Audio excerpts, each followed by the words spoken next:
Hi everyone, welcome back to my channel general studies by Jyoti Joon. आज हम topic पढ़ रहे हैं sources of Indian constitution. Indian constitution को एक बोरोड कॉन्स्टिट्यूशन भी कहा जाता है। क्यों? क्योंकि इसके डिफरेंट डिफरेंट पार्ट अलग अलग कॉन्स्टिट्यूशन से लिए गए हैं। जब अलग अलग कॉन्स्टिट्यूशन से लिए गए हैं तो वो बहुत लेंथीएस्ट हो जाता है और सबसे बड़ा रिटन कॉन्स्टिट्यूशन है हमारा इंडिया का। चलो आज जानते हैं कि कौन कौन से टॉपिक कौन कौन से कॉन्स्टिट्यूशन से लिए गए हैं। बहुत ही इंपॉर्टेंट टॉपिक है, स्किप मत करना, कंटिन्यू बने रहना। चलो स्टार्ट करते हैं। हमने इससे पहले पढ़ा था historical background of Indian constitution. जब हमने पढ़ा था तो मैंने बताया था कि 1935 का जो एक्ट आया था उसका सबसे ज्यादा रोल है हमारे कॉन्स्टिट्यूशन के अंदर। उससे चीजें बहुत सारी ली गई। क्या क्या लिया गया है? Federal scheme, government of India act 1935, federal scheme. हमने पहले पढ़ा था फेडरेशन। जैसा ही 1935 आता है वर्ड याद आता है फेडरेशन, यानी इंडिया एक संघ है, संघात्मक, और उसके अंदर डिफरेंट डिफरेंट एरियाज इंक्लूड है, इसलिए वही है फेडरल स्कीम। संघों को, राज्यों को इकट्ठा करके रखने वाली स्कीम जो है federal scheme. Office of governor, अब गवर्नर ऑलरेडी बनाया था हमारा ब्रिटिश सरकार ने जब यहाँ पर रूल कर रही थी। पहले ईस्ट इंडिया कंपनी ने बनाया, ठीक है, तो गवर्नर और ऑफिस ऑफ गवर्नर लिया गया है। तीसरा जुडिशरी सिस्टम। जुडिशरी सिस्टम हमारा सुप्रीम कोर्ट आया था, तो सुप्रीम कोर्ट आया था, फिर उसकी काउंसिल थी, तो वही है judiciary system. Public service commission, पहले पब्लिक सर्विस कमीशन आया, उसके बाद एग्जाम के लिए ओपन हुआ। इंडियंस एग्जाम देने जाते थे लंदन के अंदर, वही public service commission. Emergency provision, emergency provisions भी लिए गए हैं कि इमरजेंसी के टाइम पे क्या किया जाएगा क्या नहीं, तो वो प्रोविजंस लिए गए हैं। आपने देखा होगा कि ब्रिटिश सरकार जब रूल कर रही थी तो 2 वर्ल्ड वॉर हुए थे, तो इमरजेंसी प्रोविजंस हमने वहीं से लिए हैं। एडमिनिस्ट्रेटिव डिटेल्स, अब यूके से बेटर तो एडमिनिस्ट्रेटिव डिटेल्स हमें कोई नहीं बता सकता। ब्रिटिश सरकार ने हम पे रूल किया है, तो एडमिनिस्ट्रेशन हमारे शुरुआत ही यहीं से हुई थी, तो हमने ये चीजें डायरेक्टली उठाई है 1935 के एक्ट से, इसलिए ये एक्ट सबसे ज्यादा इंपॉर्टेंट हो जाता है। इस पर स्टार स्टार मार्क करना चाहिए जब भी आप एक्ट्स पढ़े, तो 1935 एक्ट्स तो रट्टे मार के याद करना है, समझ के भी करना है, रट्टे भी मारना है। रट्टे मारने का मतलब है, मैं ये नहीं कहूंगी कि रट्टे क्यों मार रहे, रट्टे मारे एक एक चीज, एक एक पॉइंट, वो उससे बाहर नहीं होता, और जो उसके अंदर की चीज है वो आपको समझ के करनी है। नेक्स्ट आता है ब्रिटिश कॉन्स्टिट्यूशन, यूके। अब यूके कौन है? जो हम पे रूल कर रही थी ब्रिटिश गवर्नमेंट, वहां से हमने डायरेक्टली कुछ तो हमने 1935 से उठा लिया, अब बाकी चीजें उठाई हमने वहां की कॉन्स्टिट्यूशन से, जबकि यूके का कॉन्स्टिट्यूशन रिटन नहीं है। पार्लियामेंट्री सिस्टम, वहां पर सरकार चल रही है, वहां की सरकार किस टाइप से चलती है, वो पार्लियामेंट्री सिस्टम था, जो वहां का लोकसभा राज्यसभा थे, वो हमने उठाया है। रूल ऑफ लॉ, कानून के समक्ष सभी लोग बराबर हैं। लेजिस्लेटिव प्रोसीजर, कि हमारी लेजिस्लेशन कैसे काम करेगी, उसके प्रोसीजर्स क्या होंगे, ये हमने उठाया है।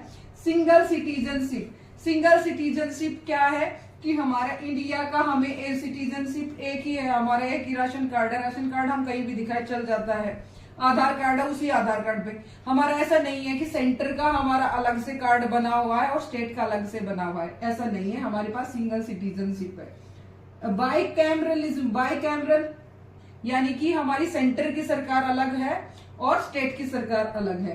कैबिनेट सिस्टम, कैबिनेट सिस्टम है सरकार का जो सबसे मेन इंपॉर्टेंट मिनिस्ट्रीज का जो ग्रुप होता है उसे कहते हैं कैबिनेट, ठीक है, वो कैबिनेट सिस्टम हमने ब्रिटिश गवर्नमेंट से उठाया है।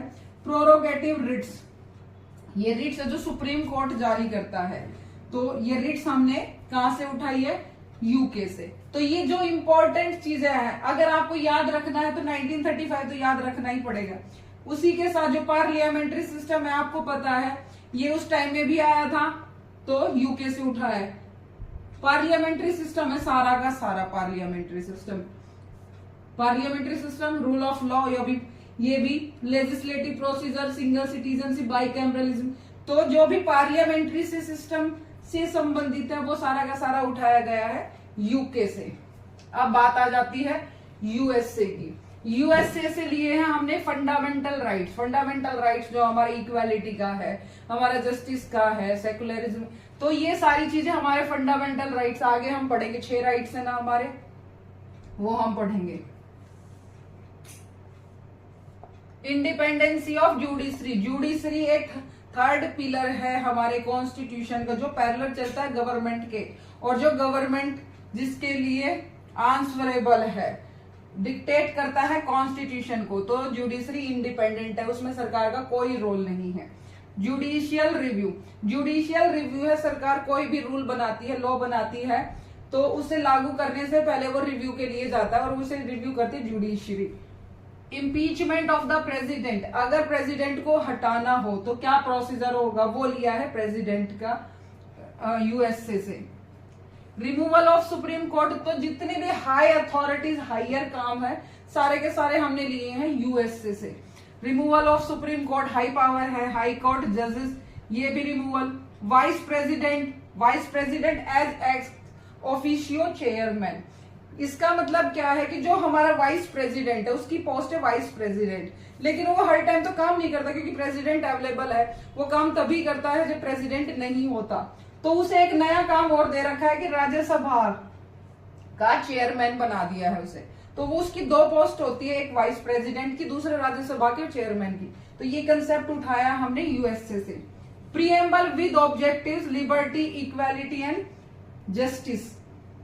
जस्टिस, लिबर्टी एंड इक्वालिटी, ये तीनों चीजें जो प्रीएम्बल के अंदर ये 3 नाम ऐड हुए हैं वो उठाया है हमने कहां से, यूएसए से।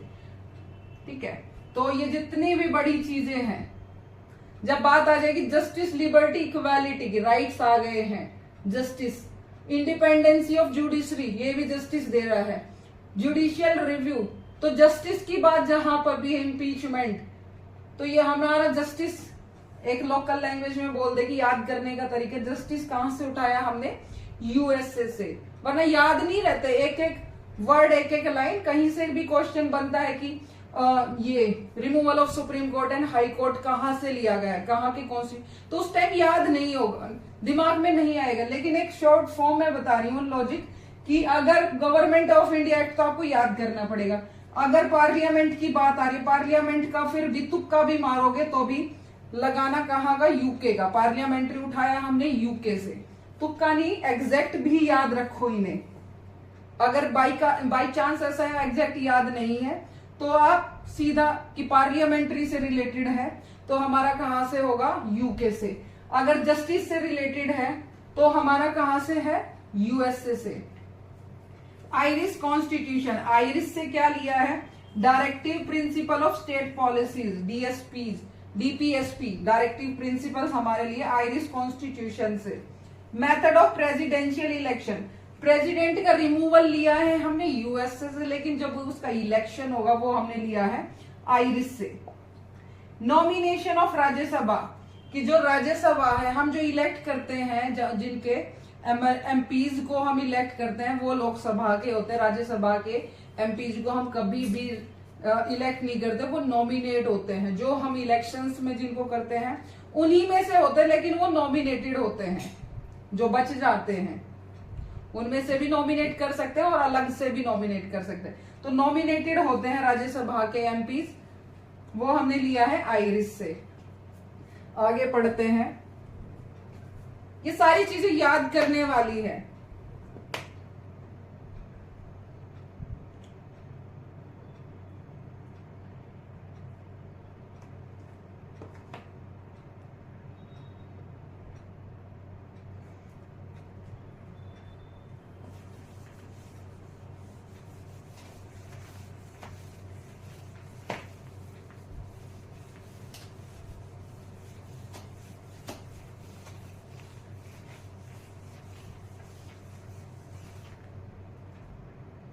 कैनेडियन कॉन्स्टिट्यूशन, अब हमने कनाडा के कॉन्स्टिट्यूशन से क्या लिया है,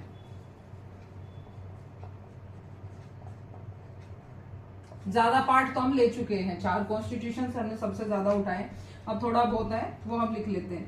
federation with a strong centre, federation with a strong centre, ये हमने लिया है कनाडा से। Appointment of governor,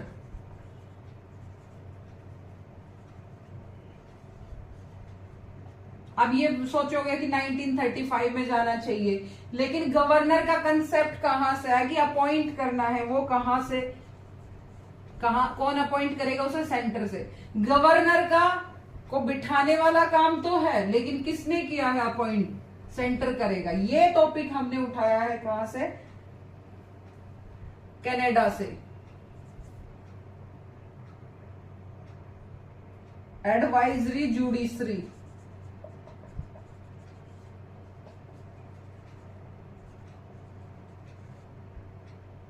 jurisdiction,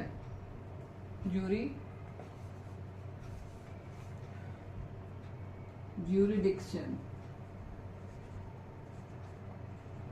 of supreme court, कि सुप्रीम कोर्ट जब पार्लियामेंट को जब हमारे मिनिस्टर्स को किसी एडवाइस की जरूरत होगी तो उन्हें एडवाइस कौन देगा, हमारा सुप्रीम कोर्ट। तो ये कंसेप्ट लिया है हमारा कनाडा से। रेजिड्यूअरी पावर ऑफ सेंटर, सेंटर के पास स्टेट से ज्यादा पावर होती है, तो जो रेजिड्यूअरी पावर होती है वो कंसेप्ट लिया है हमने कनाडा से कि सेंटर के पास ज्यादा पावर रहती है। ये हमारा कनाडा का हो गया। अब उसके बाद आते हैं ऑस्ट्रेलिया।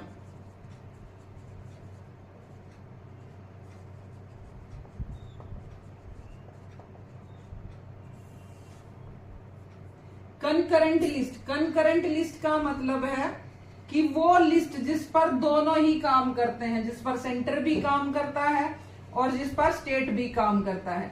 जैसे एजुकेशन है, एजुकेशन एक ऐसा टॉपिक है जिसमें सेंटर भी काम करता है और स्टेट भी काम करता है। ऐसे बहुत सारे, ये एग्जांपल दिया है मैंने। Freedom of trade,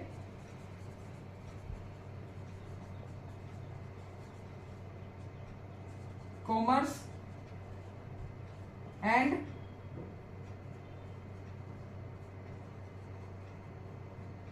intercourse. तो हमारा जहां कहीं भी हमारा मन करेगा ट्रेड करने का, बिजनेस करने का, इंटर कंट्री भी कर सकते हैं हम। तो ये फ्रीडम हमें कौन देता है, ऑस्ट्रेलियन कॉन्स्टिट्यूशन, यहां से उठाया है हमने। Joint sitting of both houses,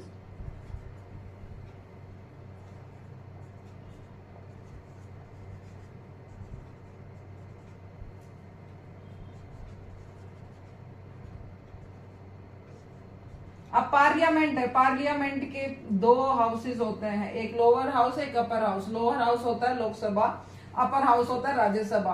कुछ रूल्स और लॉज ऐसे होते हैं जो हमें इमीडिएट बनाने होते हैं, जैसे इमरजेंसी का टाइम हो गया है, तो जब भी हमें ऐसा करना होता है कि हमें ज्वाइंट सीटिंग बिठानी होती है ताकि रूल जल्दी से पास हो जाए, जल्दी से। तो ज्वाइंट सीटिंग, ये कंसेप्ट उठाया है हमने कहां से, ऑस्ट्रेलिया से। Okay,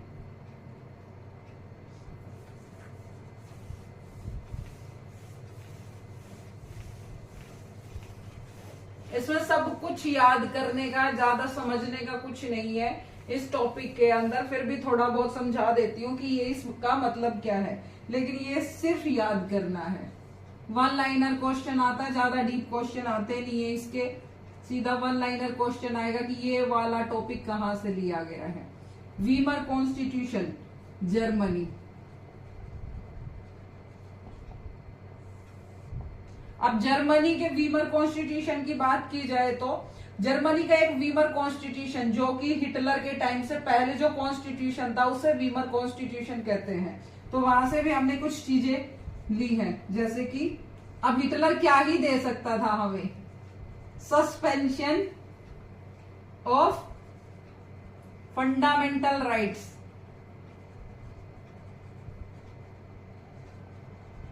during emergency.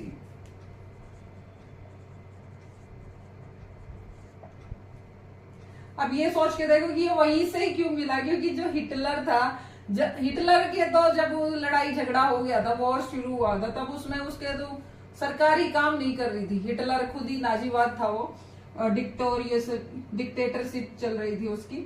तो उसने क्या किया, उस वॉर के टाइम पे जितने भी राइट्स थे जनता के, सिटीजन्स के जितने भी राइट्स थे, सारे के सारे कैंसिल कर दिए थे। तो उनके हमने कॉन्स्टिट्यूशन से यही उठाया। और आपको पता है कोई भी रूल रेगुलेशन आने से पहले कॉन्स्टिट्यूशन के अंदर अमेंडमेंट करना पड़ता है। तो वहां के कॉन्स्टिट्यूशन से हमने क्या लिया है, फंडामेंटल राइट्स ड्यूरिंग इमरजेंसी, कि कैसे सस्पेंड करना है। अब एक इंसान कहता है कि भाई मेरा तो जीने का अधिकार, आजादी का अधिकार है, लेकिन जब इमरजेंसी चल रही होगी, लड़ाई चल रही होगी किसी दूसरी कंट्री के साथ में, तो क्या करेगा सरकार? यही तो कहेगी कि भाई अभी फंडामेंटल राइट लेके सुप्रीम कोर्ट मत आ जाना, हाई कोर्ट मत आना, कोर्ट में मत जाना, तुम्हारा फंडामेंटल राइट हम खत्म करते हैं। तो उस टाइम पर कोई कुछ नहीं कर सकता। इमरजेंसी के टाइम पे जो हमारे मेन फंडामेंटल राइट्स है वो भी खत्म हो जाते हैं। ये कंसेप्ट लिया है हमारा जर्मनी से, वीमर कॉन्स्टिट्यूशन। ये ध्यान रखें, जर्मनी के वीमर कॉन्स्टिट्यूशन से लिए हैं हमने।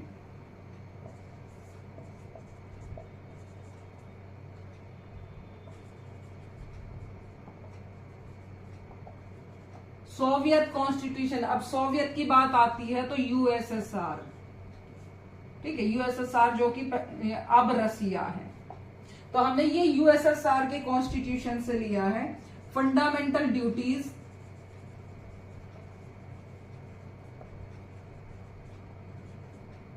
दूसरा है 5 ईयर प्लान्स।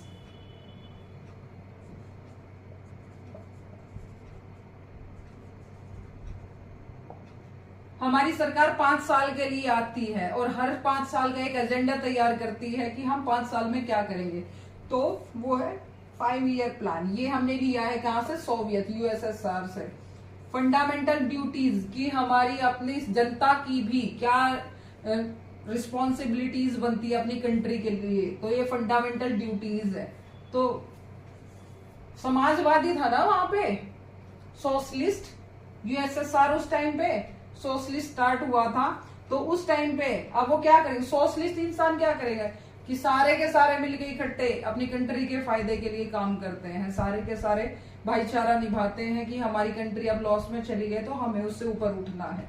तो फंडामेंटल ड्यूटीज और 5 ईयर प्लान, उन्होंने प्लान्स बना बना के काम किया। ये अच्छा कंसेप्ट था वहां से, तो ये भी लिया हमने हर अच्छी बात सभी कॉन्स्टिट्यूशन से ली है, इवन हमने जर्मनी से भी ले ली।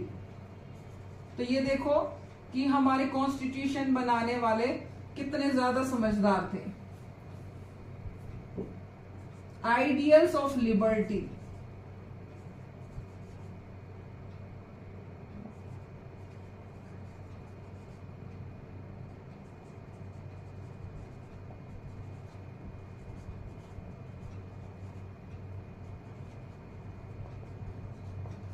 ये किसमें है?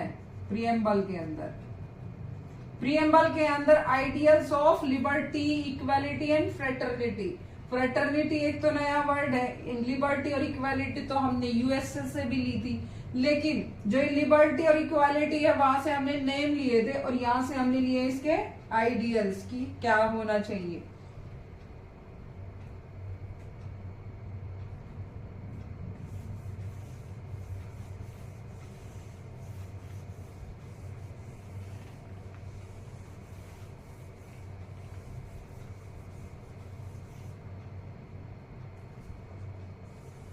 साउथ अफ्रीकन कॉन्स्टिट्यूशन हमने साउथ अफ्रीका से भी लिया है।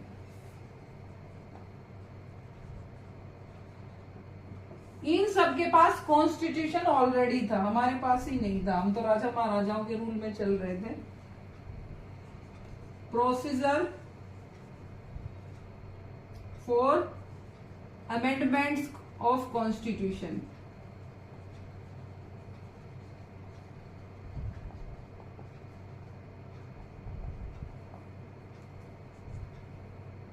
Election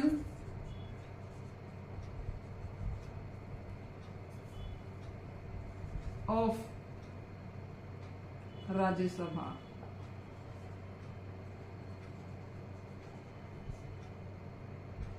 on proportional representation. अब आप लोग ये कहोगे कि मैं तो ये कह रही थी नॉमिनेटेड, और ये तो इलेक्शन हो गए। अब देखो ये जो इलेक्शंस होते हैं, इन इलेक्शंस में हम पार्ट नहीं लेते, पीपल्स पार्ट नहीं लेते, इसलिए कहते हैं कि भाई जो राज्यसभा नॉमिनेटेड बोल देते हैं। और क्या कहें कि जिसमें हम पार्टी नहीं लेते तो उसे यही कहेंगे ना, सरकार अपने आप देखती है कि किसे हायर कर, किसे कौन सा मिनिस्ट्री में आगे ले जाना है, राज्यसभा में देना है या नहीं देना है। तो वो है प्रोपोर्शनल रिप्रेजेंटेशन, वो भी एक इलेक्शन है। प्रोपोर्शनल रिप्रेजेंटेशन जो प्रेसिडेंट और लोकसभा, ये गवर्नमेंट है जो हमारी प्रॉपरली उसके वो कराती है, ठीक है। तो उसका नाम है प्रोपोर्शनल रिप्रेजेंटेशन, मेजोरिटी। आगे पढ़ेंगे प्रोपोर्शनल रिप्रेजेंटेशन क्या होती है। तो ये मेजोरिटी वाला कंसेप्ट है। लोकसभा से ही इलेक्टेड होते हैं, वो लोकसभा के मेंबर्स ही इलेक्ट करते हैं राज्यसभा के मेंबर्स को। कुछ नॉमिनेटेड भी होते हैं, जो नॉमिनेटेड वर्ड आता है वो नॉमिनेटेड होते हैं, जैसे एंग्लो इंडियंस है वो नॉमिनेटेड है, आर्ट से हो गया। तो अलग अलग चीजें, कुछ मेंबर्स हमारे नॉमिनेटेड भी होते हैं, तो इसे नॉमिनेटेड भी बोल देते हैं इसे।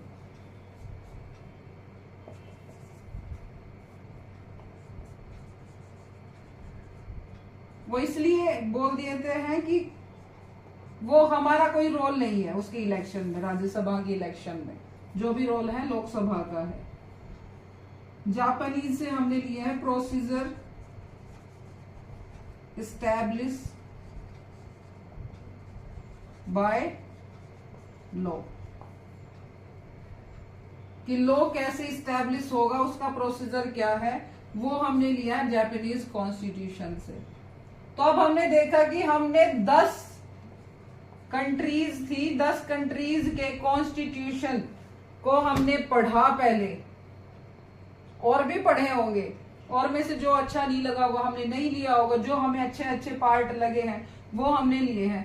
तो 10 कंट्रीज के कॉन्स्टिट्यूशन से हमने अपना कॉन्स्टिट्यूशन बनाया, ये बना है इंडिया का कॉन्स्टिट्यूशन। अब खुद देखो, अगर ये देखा जाए तो हमारा कॉन्स्टिट्यूशन सबसे अच्छा कॉन्स्टिट्यूशन हुआ। सबकी अच्छी अच्छी बातें हमने ले ली, और वो भी हमने रिटर्न में, ओरली नहीं है, हमारा रिटर्न कॉन्स्टिट्यूशन है।